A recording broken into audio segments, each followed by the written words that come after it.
de Deus, meus queridos irmãos que estão aí conosco nesta oportunidade para juntos aprendermos mais um pouco da palavra de Deus em mais uma lição da Escola Bíblica Dominical. Nós vamos orar, pedir a bênção de Deus para que venha nos instruir, nos orientar em mais uma lição deste trimestre. Pai, em nome do Senhor e Salvador Jesus Cristo, te agradeço por essa oportunidade, por este momento, a qual o Senhor tem nos concedido a oportunidade de te louvar e te exaltar.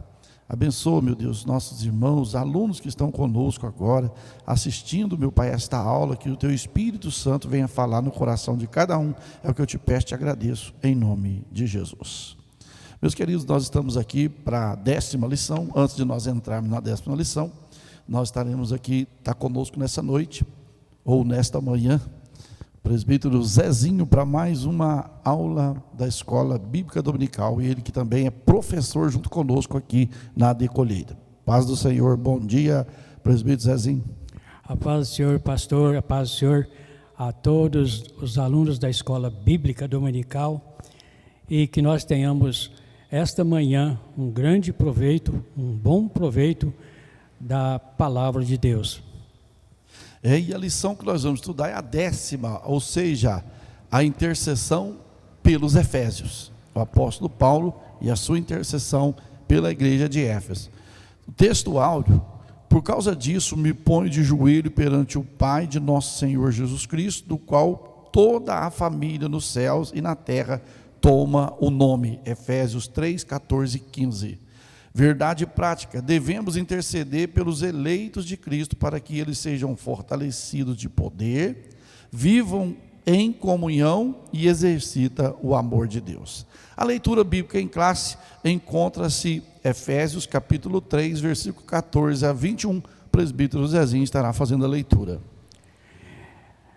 Por causa disso, me ponho de joelhos perante o Pai de nosso Senhor Jesus Cristo, do qual toda a família nos céus e na terra toma o nome, para que, segundo as riquezas da sua glória, vos conceda que sejais corroborados com poder pelo seu Espírito no homem interior, para que Cristo habite pela fé no vosso coração, a fim de, estando arraigados e fundados em amor, poderdes perfeitamente compreender com todos os santos qual seja a largura e o comprimento e a altura e a profundidade, e conhecer o amor de Cristo que excede todo entendimento, para que sejais cheios de toda a plenitude de Deus. Ora, aquele que é poderoso para fazer tudo muito mais abundantemente, além daquilo que pedimos ou pensamos, segundo o poder que em nós opera, a esse glória na igreja, por Jesus Cristo, em todas as gerações, para todos sempre. Amém. Amém. Graças a Deus, meus queridos, está aí esta lição, essa leitura bíblica em classe. O apóstolo Paulo, ele se coloca de joelho diante de Deus Pai, de nosso Senhor Jesus Cristo, né, a qual toda a família nos céus e na terra toma o nome. Ou seja, ele estava intercedendo pela igreja de Éfeso. E a leitura, ou seja, a verdade prática, fala que nós devemos interceder pelos eleitos em Cristo. Ou seja, para que Deus cada dia venha fortalecer a essas pessoas que foram eleitas pela misericórdia de Deus para obter a salvação. Então Paulo, ele pede que oremos para o fortalecimento dos eleitos, né, para que sejam fortalecidos e possam viver um tempo de comunhão, aqueles que vivem a fé e exercitam o amor de Deus. E veja a preocupação dele sobre interceder, porque ele fala muito a respeito de intercessão, porque ele era um dos fundadores, né, vamos dizer assim, que descobriu os mistérios que estavam encobertos, mas que foram descobertos através dos profetas, através deles, né, os apóstolos, que o Senhor revelou. Então ele pede para interceder pelos eleitos. Coisa boa, pastor, quando alguém chega perto da gente e fala assim, ora por mim, né? Então a gente vai interceder por essa pessoa. E a preocupação do apóstolo Paulo é a respeito disso aí, interceder, né? E que vivessem em comunhão, que exercita o amor de Deus. Vai falar aqui durante essa lição, pastor, muito a respeito do amor de Deus. Isso. E a introdução, o presbítero Zezinho diz assim: após revelar o mistério oculto e de todas as suas dádivas, o apóstolo Paulo passa a orar em favor da igreja de Cristo. Na intercessão paulina, aprendemos que Deus pode fazer tudo além do que pedimos ou pensamos, sendo Ele o único e digno em ser glorificado. Refletir sobre a oração intercessória do apóstolo é o tema dessa lição. É o que nós falamos um pouco instante, né, a respeito da intercessão. Isso. Após Paulo trazer a revelação do que estava oculto para os gentios, oculto para nós, trouxe a revelação pela palavra de Deus e trazendo também todas as suas dádivas que estavam ocultas, que hoje nós conhecemos, o apóstolo Paulo agora passa a orar em favor, né, destes irmãos, em favor da igreja de Cristo. Por que orar em favor da igreja? Quando fala em favor da igreja, que Paulo orava, os irmãos, né, em Cristo. Ele estava dizendo, vamos orar uns pelos outros, porque é através da oração que nós somos guardados por Deus nessa trajetória. Então o Zezinho até frisou que quando alguém nos pede oração, nós também pedimos oração. É muito importante nós intercedermos, vivermos esse tempo de intercessão uns a favor dos outros. O primeiro tópico que nós vamos estudar nesta oportunidade é corroborados com o poder do Espírito.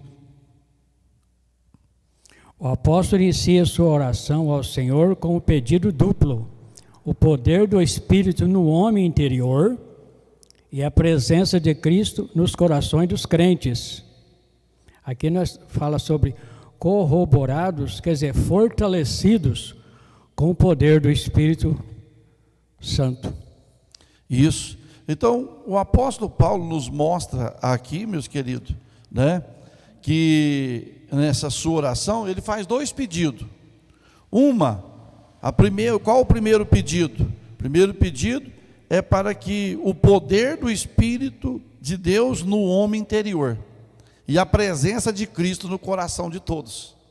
E nós vamos falar sobre isso, porque se o homem interior não for renovado, Zezinho, pela graça de Deus, não tem como essa pessoa dizer que serve a Cristo, que teme a Cristo, porque nós só confessamos a Cristo por intermédio do Espírito Santo. E o Espírito Santo, ele habita no nosso interior.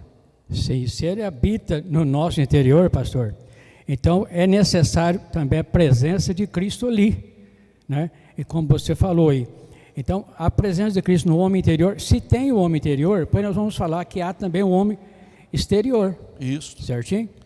As riquezas da sua glória. Paulo apresenta a sua oração confiado nas riquezas de sua glória a Deus. O apóstolo já havia declarado que Deus é o Pai da glória, cheio de abundantes riquezas de sua graça. E nós temos aí os versículos correspondentes, né? De Efésios 2, 7 e o 3, versículo 8. O que significa que Ele é o possuidor de todas as glórias e dispenseiro de ricas e ilimitadas bênçãos. Em razão disso, Paulo pede para que a igreja seja fortalecida com poder, que seja habitada por Cristo, que compreenda o amor divino e tenha pleno desenvolvimento espiritual, conforme capítulo 3, versículos 16 a 19. Então está aí, Zezinho, o apóstolo Paulo, fazendo a sua dupla petição ao Senhor. Nessa aqui ele fala do que? Corroborados com o poder do Espírito Santo, as suas riquezas, as riquezas da sua glória. Deus é rico em glória. Por quê? Porque toda a glória é dele. Homem nenhum pode se apoderar de uma propriedade de um atributo que é de quem? Do próprio Deus. Ele é o Criador de todas as coisas, a própria glória, né? Ele criou tudo isso na riqueza de sua glória. Então, Ele é o Pai da glória. Não existe outro, viu, pastor? Ele é o Pai da glória. Então, o apóstolo Paulo, ao expressar sobre essas riquezas, praticamente ele não tinha palavras como expressar a grandiosidade dessa glória de Deus, dessa riqueza abundante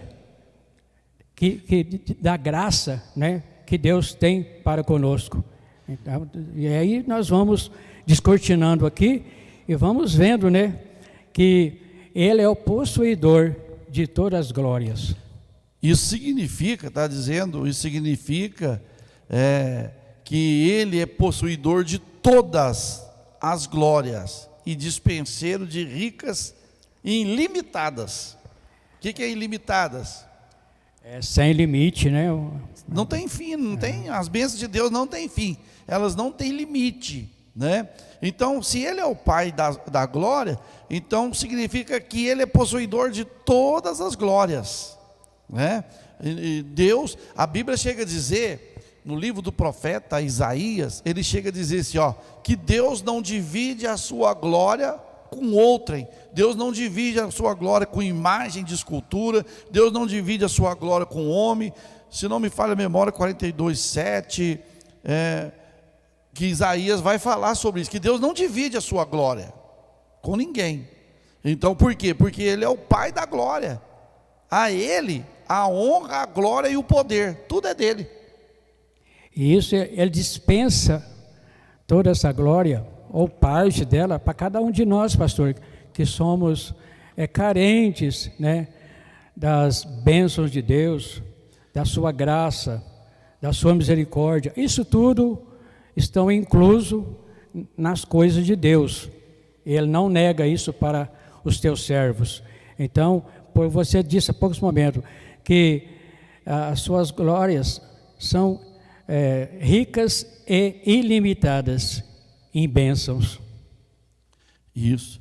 Fortalecidos com poder. O primeiro pedido do apóstolo é que a igreja seja corroborada com poder pelo seu Espírito no homem interior.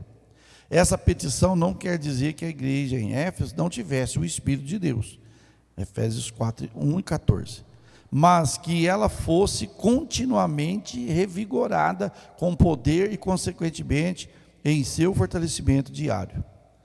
Ainda enfatiza que a única força que habilita o crente a se manter firme advém do Espírito Santo, que atua no homem interior e capacita o crente a perseverar e manter-se afastado do pecado e compreender as coisas espirituais. Então está aí, presbítero Zezinho, Paulo na sua oração para fortalecer com poder. Ele pede a Deus, né, para fortalecer o homem no seu interior, porque ele sabe que a fraqueza do homem, ela é interna, é no nosso ser, é no próprio ego do ser humano que está a fragilidade. E aqui o apóstolo Paulo fala de o seu fortalecimento diário. Isso quer dizer que nós precisamos de constante renovação na nossa vida espiritual. Nós não podemos deixar, igual nós vimos há muito tempo, muitos crentes, eles ficavam, quanto que vai ter festa na igreja? Mas festa é bom, nós temos que sentir o poder de Deus, não é só nas festas, não é só nos congressos, só nos encontros, nas reuniões de festividade. Nós temos que estar renovados, constantes. Exato, porque as fraquezas muitas vezes vêm, como você frisou, e frisou muito bem, e então nós precisamos estar sempre firme, como aqui o apóstolo Paulo fala, né, que essa força, né, que seja revigorada com poder e consequentemente em seu fortalecimento. Então não podemos fraquejar. E o apóstolo Paulo, ele preocupava sim, para que a igreja prevalecesse em oração. E nós vamos ver aqui também, pastor, que vai falar muito a respeito do amor, e o amor que é o vínculo da perfeição, como diz a Bíblia, né? E que os irmãos vivessem na união, como diz,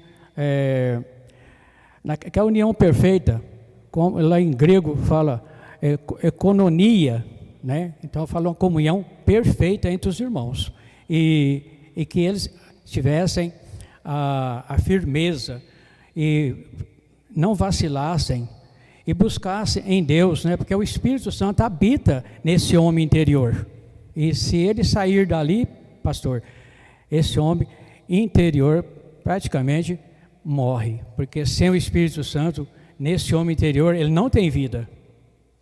Então, e Paulo, ele pede isso a Deus para renovar o homem no seu interior, né, pedindo que o Espírito Santo faça isso. Não, ele não estava querendo dizer que a igreja de Éfeso não tinha o Espírito Santo, ela tinha, só que era preciso de estar atualizado todos os dias.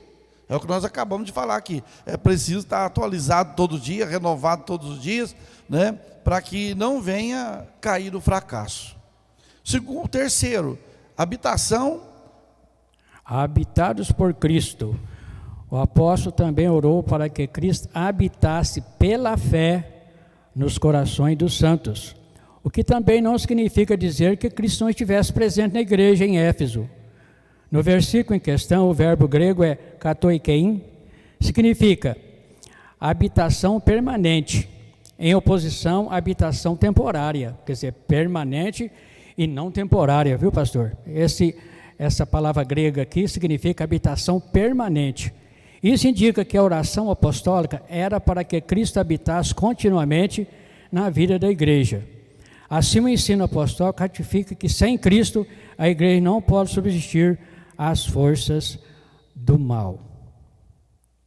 Então, Paulo primeiro pede para os crentes ser revestidos com o poder do Espírito Santo. E segundo aqui, que os crentes sejam habitados por Cristo, né? Saber que Cristo habitasse no coração de todos os santos. Ele não estava dizendo com isso, Zezinho, que Cristo não estava na igreja de Éfeso. Não é, ele não estava dizendo. Ele estava dizendo que eles precisavam cada dia mais dessa presença. Não é só...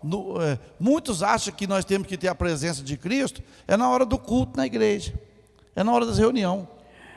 E a presença de Cristo tem que estar no crente enquanto ele viver, viu, pastor? Ele não pode se afastar. Por exemplo, nós estamos afastados dos cultos nas igrejas, né, por causa dessa pandemia.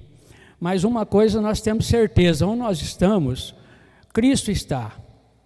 Então, Cristo, como você falou, Cristo não está. Eu vou à igreja porque lá realmente Cristo está. Não, Cristo está no crente, ele está no crente convertido. Ele pode estar em casa, pode estar no trabalho, pode estar viajando, que Cristo está ali. Uma coisa que eu quero falar para os nossos irmãos, principalmente os alunos da Escola Bíblica Dominical, por que é que essa lição sempre traz alguma palavra grega? Por quê? Porque no grego é isso, no grego é aquilo outro. É porque o Novo Testamento foi escrito no grego koiné, ou o grego comum. E Cristo, lá na Galileia, o idioma que ele ouviu lá na Galileia foi isso, o grego koiné.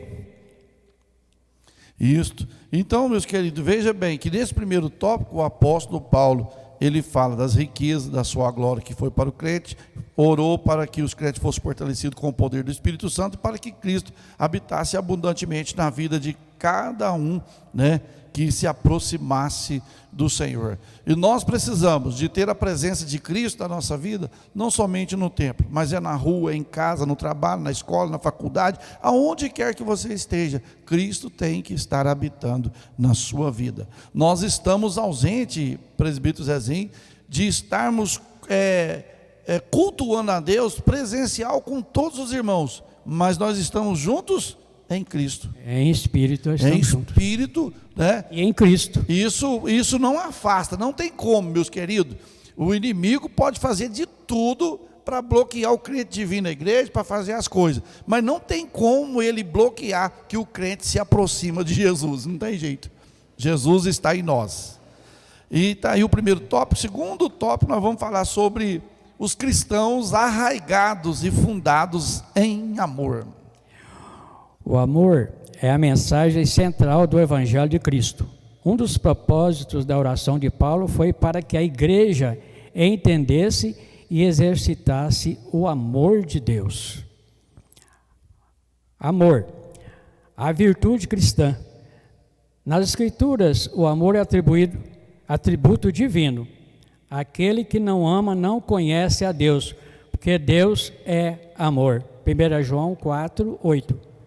Foi por amor que Cristo se entregou para o resgate da humanidade. O amor é o resumo da lei e dos profetas. O sinal dos discípulos de Cristo, a própria filiação com Deus, e deve ser expresso por meio de atitudes concretas. 1 João 3,17. O amor é a maior de todas as virtudes e o princípio que norteia o fruto do Espírito, conforme 1 Coríntios 13, versículo 13.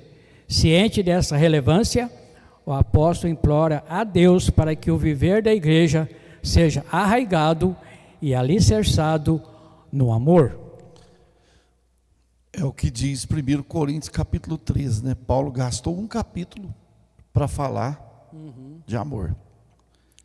E quando fala em arraigados, quer dizer, está enraizado. Isso. Quer dizer, lançou as suas raízes.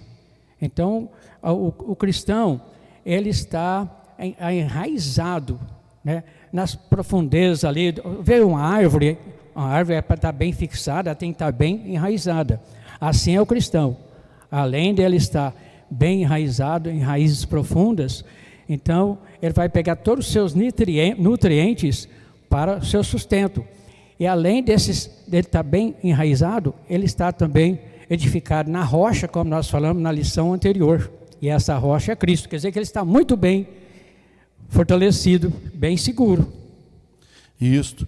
E nós vemos que essa virtude, o amor, é uma virtude cristã.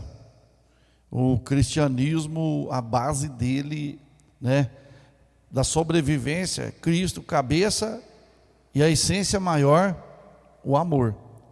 Se não houver amor, não tem nada. Então, por isso que Paulo fala que pedia para que Deus fizesse com que os crentes de Éfeso fossem arraigados, fundados em amor. Não fosse uma coisa passageira, não fosse uma paixão por Cristo, não fosse uma paixão pela... Não, era algo que estava enraizado, era algo que estava... firme. E quando se fala em amor, até o Nelson Ned, depois de convertido, ele tem lá uma frase que diz assim, que Deus não tem amor. Sabe por quê?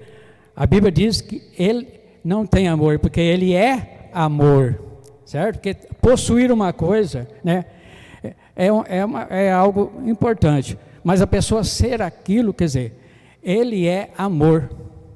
É o amor de Deus, o amor do cristão deve ser o amor ágape, que é o amor de Deus, é o amor verdadeiro, né? Nós sabemos que tem 4 tipos de amor, mas o do cristão, quando se refere às coisas de Deus, a Deus, é o amor ágape, é um amor que a pessoa está disposta a sofrer por alguém, está disposta a dar até a sua própria vida por alguém. É como Cristo fez lá, conforme João 3,16, né?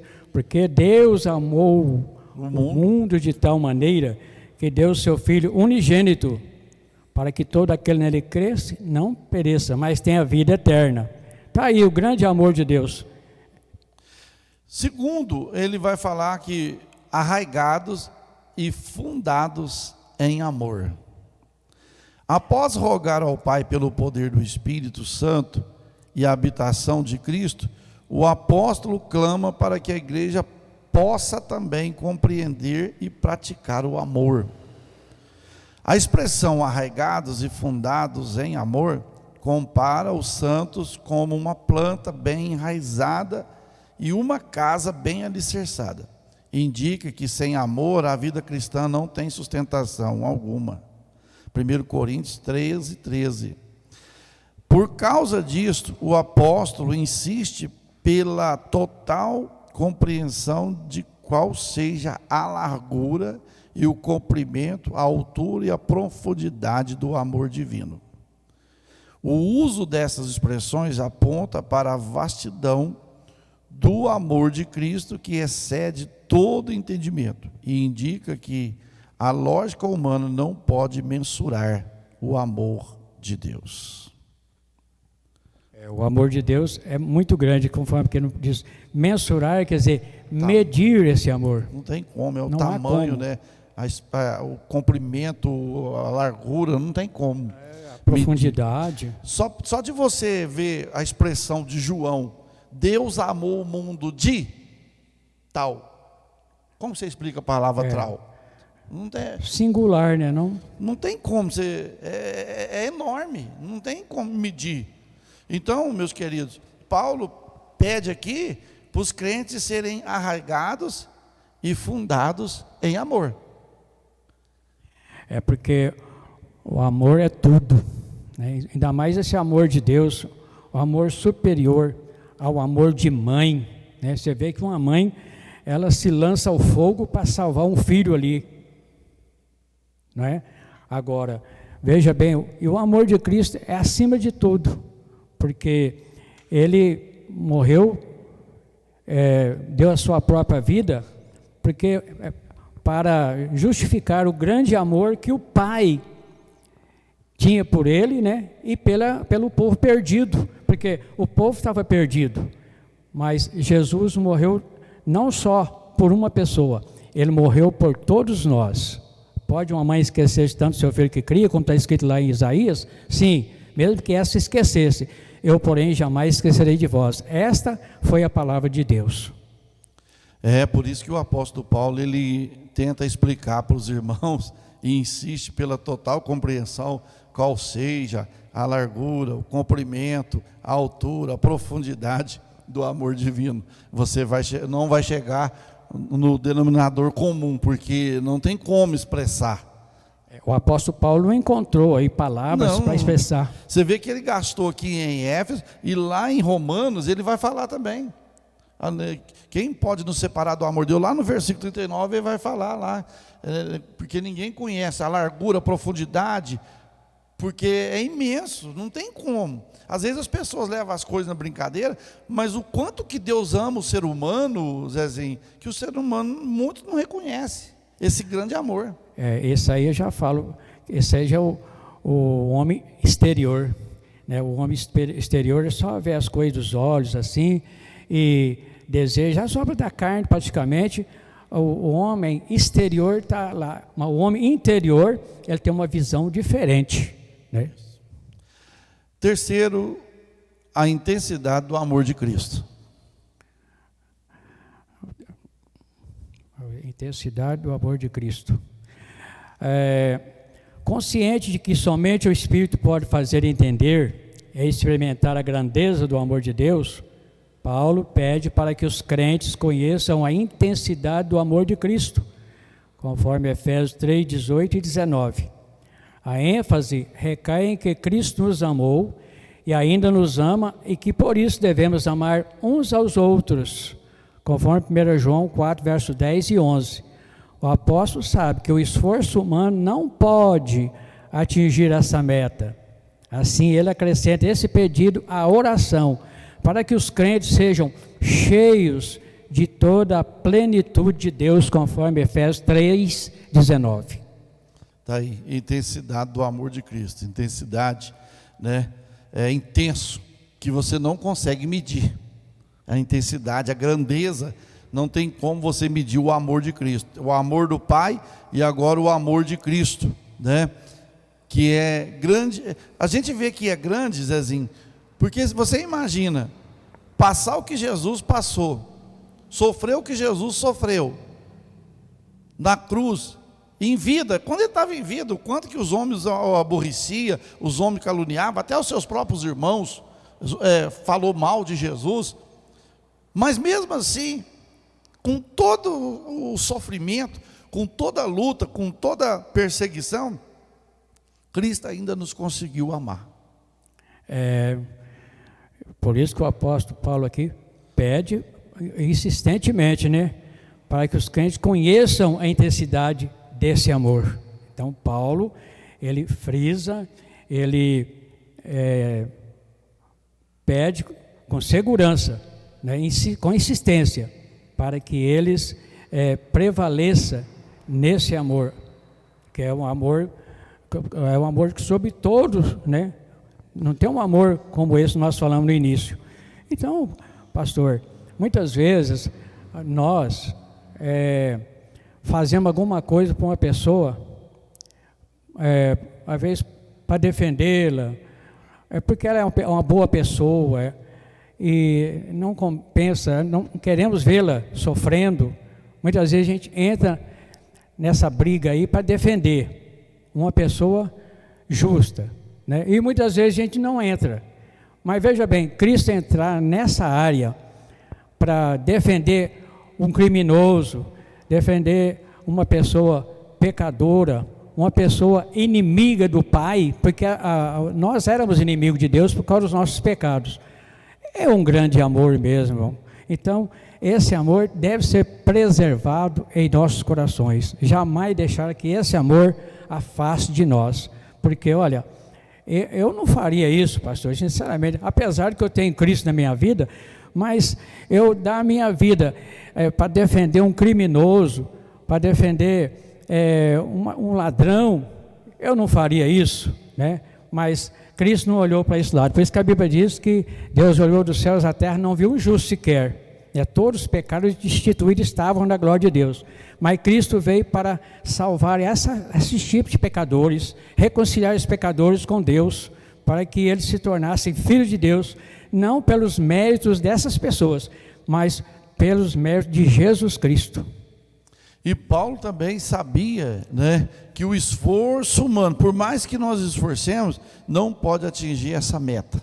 Por mais que você esforce, esforço humano, você não consegue. Assim ele acrescenta esse pedido, a oração para que os crentes sejam cheios de toda a plenitude de Deus. Em tudo. Porque aí nós vamos conseguir amar. Porque se não tiver, nós não conseguimos ter o verdadeiro amor de Deus.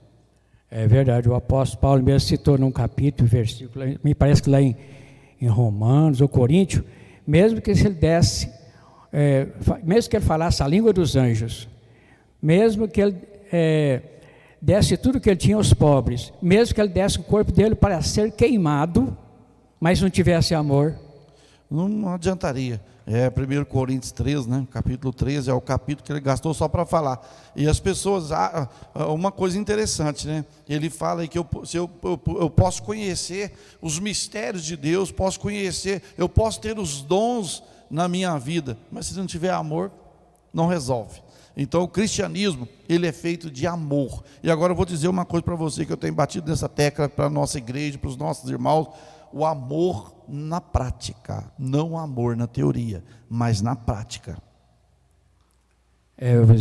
Nós vemos lá em Atos, né, logo no começo ali, no início da igreja, o crescimento da igreja, o amor que os irmãos tinham uns para com os outros, vendia até as suas propriedades, dividia com os pobres, né, a comida, tudo ali. Veja bem, esse é um amor não só de palavras, mas de prática. Aí surge a pergunta: será que hoje estamos vivendo o verdadeiro cristianismo? Estamos vivendo o verdadeiro amor do cristianismo? Ou estamos vendo um mero grupo de pessoas egoístas, que quanto mais tem, mais querem ter, e quando precisa de ajudar os menos favorecidos, não estão dispostos? Mas o Evangelho de Jesus Cristo é amor verdadeiro, prática, fé, para que possamos ser abençoados. Pois bem, presbítero Zezinho, está aí esse segundo tópico, né, que nós encerramos. Vamos para o terceiro. Isso. Terceiro e último tópico, que vai falar sobre bênçãos de Deus excede o pensamento humano. Isso. Em sua audaciosa intercessão em favor da igreja, o apóstolo ensina que Deus é capaz de fazer muito além do que pedimos e que o Eterno deve ser glorificado para sempre. A dimensão das bênçãos divinas. Ao concluir a ousada oração, Paulo lembra que a magnitude do poder de Deus é capaz de fazer muito mais abundantemente, além daquilo que pedimos ou pensamos. Isso indica que o que Deus pode fazer ultrapassa em muito nossos melhores anseios e desejos. Quer dizer que a mente humana é incapaz de alcançar a dimensão das bênçãos divinas.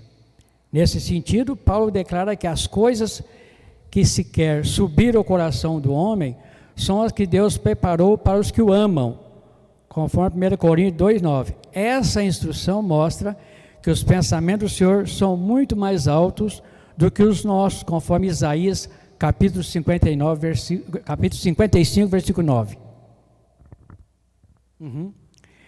Aí continuando, desse modo, o poder divino que age na vida do crente e suas bênçãos disponíveis são impossíveis de dimensionar.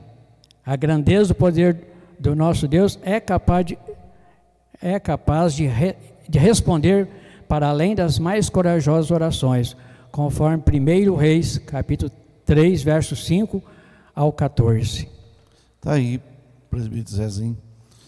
Paulo, ele fala aqui das bênçãos que nós, né? E quando ele faz intercessão, ele fala que Deus é capaz de fazer muito mais além do que nós pedimos. Aí vai surgir uma pergunta: por que, pastor, que eu estou pedindo e Deus não faz? É simples. Quando você vai lá no Evangelho de João, porque você vai falar assim, porque a Bíblia fala que tudo quanto a gente pedir, crendo, receberei e tê-lo-ei, eu não estou recebendo nada, mas tem um diferencial. Você sabe que as bênçãos de Deus, elas são gratuitas, mas nós temos que fazer a nossa parte. Jesus fala lá em João, capítulo 15, ele fala assim, presbítero Zezinho: se vós estiverdes em mim, e as minhas palavras estiverdes em vós, pedireis o que quiserdes e vos será feito. Impressionante que a gente, lendo a palavra de Deus, tudo que Cristo exigiu de nós, ou está exigindo, Ele fez primeiro, entendeu? Ele fez primeiro, para depois exigir de nós. Ele não está exigindo uma coisa aqui que Ele não passou. Então, Ele passou por tudo isso. Então, agora, como Ele disse aqui, lá no São João 15, que você disse aí, se as palavras dele estiverem em nós, nós estivermos nele, vamos dizer assim, pedireis tudo e vos será feito. Aí quando ele fala, pedireis tudo o que quiserdes e vos será feito, é porque quem está nele, está na vontade dele, não vai pedir coisa atrapalhada também, né, gente? Não. Vai pedir coisa para o seu bel prazer. Não. Então Paulo fala que o quê? Que Deus pode fazer muito mais além do que nós pedimos, desde que esse pedido esteja centralizado na sua vontade. Caso contrário, ele não vai fazer, Zezinho. E a pessoa tem que estar em obediência, porque se ele é um desobediente, ele não está ligado na videira verdadeira, conforme João 15, ele não está ligado na videira, ele está desligado. Então, se ele está ligado, é claro que ele vai receber todas as bênçãos, mas é necessário que ele seja obediente, porque o próprio Jesus mesmo, ele falou que ele é a oliveira verdadeira e o Pai é o lavrador, né? Então, nós temos que estar ligados nessa videira, e então nós temos que fazer a parte nossa, que Deus nos deu bênção e nos está concedendo bênçãos, mas nós temos que ser obedientes aos seus mandamentos, porque não é difícil, o mandamento de Deus não é difícil seguir, pastor, não é, mas devemos seguir, não arrisca, devemos seguir conforme é, porque no momento que clamarmos por Ele, Ele possa nos atender. Isso. E outra, o apóstolo Paulo mostra que sobre as dimensões das bênçãos de Deus, que são grandes, né? E Deus pode fazer muito além do que nós pensamos ou imaginamos, mas a pessoa deve entender aqui, porque infelizmente existem muitas pessoas que estão em busca apenas de bênçãos materiais, né? Estão em busca de bênçãos materiais, de coisas da terra, E nós sabemos que não é só isso. O apóstolo Paulo até fala aqui, Paulo declara: as coisas que sequer subiram no coração do homem são as que Deus preparou para aqueles que o amam. Então, nós, meus queridos, temos tudo para ser feliz, e só não estamos às vezes sendo felizes porque às vezes nós estamos em débito com Deus. Então, como você falou aqui, pastor, porque nós sabemos quantos livramentos que Deus já nos deu. Aí nós pedimos: Senhor, me abençoa, me cura dessa enfermidade, Senhor, resolve esse problema. Mas às vezes há coisas piores ainda para acontecer com a gente, mas Ele nos dá o livramento. Então, aqui eu só quero dizer, pastor, a respeito que Deus tem, das suas riquezas que Ele tem. A gente voltando aqui no capítulo 55, versículo 9 de Isaías: porque assim como os céus são mais altos do que a terra, assim são os meus caminhos mais altos do que os vossos caminhos, e os meus pensamentos mais altos do que os vossos pensamentos. Quer dizer que a grandiosidade do poder de Deus não tem como medir, né? Então vemos aí que Ele é grandioso em tudo, ao ponto de que nós pedimos algo, mas muitas vezes Ele dá coisa acima do que nós pedimos. Então está aí, meus queridos, a dimensão das bênçãos de Deus. Segundo subtópico do terceiro tópico diz: convite para adoração. Paulo encerra esse capítulo com o convite de adoração a Deus, cuja glória é devida na igreja, por Jesus Cristo em todas as gerações. A conclusão paulina não poderia ter sido diferente. Nos versículos anteriores, ele discorreu acerca da boa nova do ministério revelado, das muitíssimas riquezas de Cristo conferidas à igreja, da grandeza do poder de Deus e da infinitude do amor e de todas as bênçãos divinas que excede a compreensão humana. Além dessas e das demais bênçãos, a única coisa que a ser acrescentada era o louvor ao Senhor Deus, detentor de tamanha dádiva. Então Paulo, Zezinho, o que ele faz? Ele faz um convite de adoração, o povo adorar a Deus, porque as bênçãos de Deus já estavam vindo sobre o povo. Muita gente, orou. Agora nós temos que adorar a Deus, agradecer a Deus também. Na nossa adoração, não é só pedir, porque o povo aprendeu de uns anos para cá, só pedir. Mas a Bíblia manda pedir, mas não é desse jeito que o pedir aqui que nós estamos dizendo, porque o povo hoje voltou muito para a doutrina da prosperidade, e o evangelho em si, o evangelho de Jesus Cristo, sendo pregado ao todo e não parte, porque quando eu prego só prosperidade, eu estou pregando parte do evangelho. E Paulo, ele manda ali na igreja de Corinto pregar o evangelho ao todo. Eu não vou pregar só cura divina. Então nós pregamos o evangelho ao todo, porque a verdadeira prosperidade é termos a presença de Deus na nossa vida, é termos a graça de Deus na nossa vida. Imagina você, presbítero Zezinho, você ter o melhor carro que você deseja, uma mansão que você deseja, mas nós não temos a graça abundante de Deus na nossa vida. Que adianta? Praticamente somos pobres, né?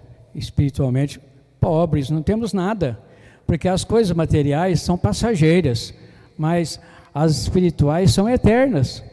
Então nós temos que tomar cuidado nisso aí, né? Porque há muitos, como você falou, prega a prosperidade, mas tem que pregar também a salvação, pastor. Aqui não está falando muito a respeito, mas a salvação, a prioridade é a salvação, depois as coisas secundárias, porque eu acho que o bem comum nosso aqui são coisas secundárias, mas nós temos que preocupar muito mesmo com a nossa salvação, que é a vida espiritual, né? Não deixar que nos fraquejamos, porque se fraquejarmos, é claro que aí nós vamos perder a bênção de Deus, que são as riquezas, as coisas boas que Deus tem para nós. Então o louvor faz parte. Então o apóstolo Paulo também fala muito a respeito do louvor. O louvor não é somente cantar, né? O louvor também significa gratidão. Como os 10 leprosos lá, quando Jesus curou os 10 leprosos, somente um foi agradecer a cura, né? Aquela cura material. Aí ele perguntou, cadê os outros? Então, não foram 10 curados? Onde estão os 9? Aí, quer dizer, faltou gratidão, faltou o louvor do lado dos 9. Porque o louvor não é só o cântico, como eu disse. O louvor também é chegar e falar, olha, eu te agradeço pelo que você fez por mim e tal. Agradecer os benefícios, né? Então, quando é Deus, Senhor, eu te agradeço por tudo que o Senhor tem feito na minha vida, né? Pela minha salvação, pela cura, pela libertação. Nós temos que ser grato a Deus, louvar a Deus dessa maneira também. E Paulo convida a igreja para a adoração. Adoração a Deus, meus queridos, porque hoje houve uma inversão. A criação ficou sujeita, ou seja, em vez de ficar sujeita ao Criador, ela ficou sujeita à criação. Ou seja, ao invés de adorar a Deus, hoje, por isso que Paulo convidava a igreja de Éfeso a isso, porque infelizmente hoje existem pessoas que estão o quê? Deixando de adorar a Deus, estão adorando coisas, até mesmo crente, na igreja, né? Eles falam assim, esse aí é meu ídolo. E o crente, o cristão não tem desse negócio. O crente, ele adora a Cristo.